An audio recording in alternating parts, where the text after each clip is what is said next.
Harare, Zimbabwe's governing party has moved to expel President Robert Mugabe from its ranks, taking the first step in legally ousting the 93-year-old leader following last week's military coup.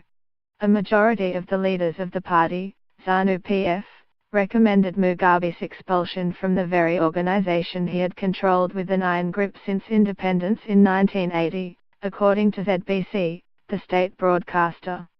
Similar steps, possibly over the next week, by the party's Central Committee, Parliament and Mugabe's cabinet could legally end his presidency, in keeping with coup leaders' attempts to soften the image of a takeover that the military insists was not a coup. The military arrested Mugabe early Wednesday, effectively ending his 37-year rule, although it allowed him to appear in public on Friday to address a university graduation, a yearly tradition. Later on Friday, party members endorsed the military's efforts to stabilize the economy and defuse political instability.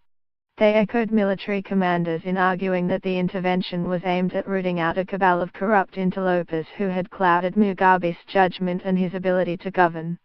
Many of us had watched with pain as the party and government were being reduced to the personal property of a few infiltrators with traitorous histories and questionable commitment to the people of Zimbabwe, the party leaders said in a resolution.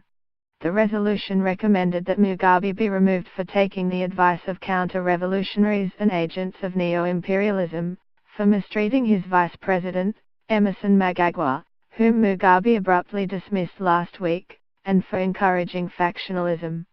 It urged the immediate and unconditional reinstatement of Mnangagwa, who appears poised to succeed Mugabe, at least until national elections scheduled for next year. Party members also moved to schedule a march for Saturday in support of the military. New York Times.